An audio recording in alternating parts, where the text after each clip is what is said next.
So, the other day, I'm sitting in this little cafe up in Mid-Coast, Maine, and I could not help but overhear the most amazing conversation.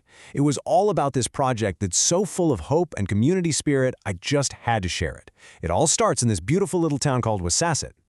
One of the women kicks things off, kind of gesturing with her coffee cup. She said she just heard the best news about the old Wiscasset Green property.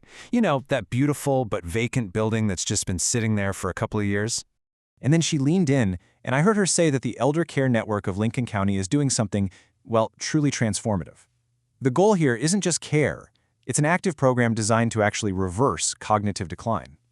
For so many people, a dementia diagnosis just feels like this scary final verdict. But this is a whole different story. And that was the whole point. This is a proactive, genuinely hopeful approach. It's built on all this research that shows a huge number of dementia cases can actually be prevented or delayed. And this center is all about showing people exactly how. The model they're using is just fascinating. They actually call it a brain health bootcamp. So this isn't some quiet, passive care facility. No way. It's an immersive experience where pretty much every moment is designed to actively fire up the brain and improve its function. This whole bootcamp idea is built on a really solid foundation. 4 key pillars for brain health. And it's all based on the absolute latest science in biochemistry and neurology. Okay, so it all starts with a completely personalized plan. We're talking using things like volumetric MRIs to really tailor a unique approach for everyone. From there, it's all about whole body health, a plant-based, locally sourced diet, daily exercise to fight inflammation, and just constant rich brain stimulation, using everything from music to art to puzzles to literally forge new pathways in the brain. And right then, her friend across the table just lit up. Turns out she had the inside scoop. Her friend is in the garden club of Wiscasset, and they are deeply involved in this really unique collaboration.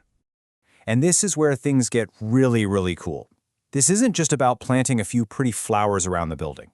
The garden club is creating a genuine symbiosis between the boot camp and this concept called therapeutic gardening. And she explained the key difference, which I think is so important. Regular gardening is all about the plants, but therapeutic gardening, that focuses entirely on the well-being of the people doing the gardening. It's about using the act of gardening itself as a powerful tool for healing. Just think about how perfectly this connects back to those bootcamp pillars. Gardening provides fresh, healthy food for their diet, check. It's moderate physical exercise, check. And it's constant brain stimulation through planning and problem solving. But on top of all that, the science shows it literally lowers stress hormones like cortisol while releasing those feel-good chemicals like serotonin and dopamine. It's a perfect fit. And this isn't just some vague, nice idea. Nope. The Garden Club has a detailed, honest-to-goodness phased plan to bring this whole vision to life. They're starting small, but they are aiming high. So phase 1 actually starts by bringing nature indoors. They're taking these empty spaces and setting up systems to grow things like sprouts and microgreens all year long. It's simple, it's satisfying, and it provides super fresh ingredients for the kitchen, hitting that healthy diet pillar right off the bat. They're also adding things for what she called passive stimulation. So in the library, which is meant to be a quiet space, they're putting in an aquarium. And apparently studies have actually shown that just watching the fish swim around can be incredibly calming. It reduces disruptive behaviors and really boosts the mood for people with dementia. How amazing is that? But the biggest plan is for the outdoors. They are going to completely transform this barren courtyard in what's called an enabling garden. And what that means is it's designed from the ground up for accessibility, with things like raised planters and vertical gardens, so that every single person, no matter their physical ability, can get their hands in the dirt and participate. And the vision just keeps getting bigger.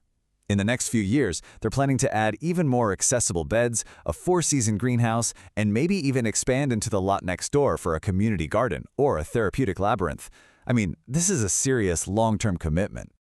At this point, hearing all this, the first woman just kind of shook her head in amazement. You could tell she was just so impressed by the sheer scope of it all and the garden club's incredible dedication. And that's really what they both kept coming back to. Wiscasset is famous for being called the prettiest village in Maine. But it's not just about the old buildings.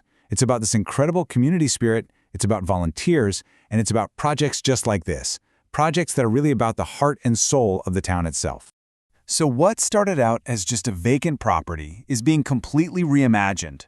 Through this amazing blend of science, nature and pure community effort, it's being transformed into this vibrant center of hope, health, and real healing. It really makes you think, doesn't it? In our constant search for these complex, high-tech medical solutions, you just have to ask, what if one of the most powerful paths to a healthier brain doesn't start in a lab at all, but starts right here, in a garden?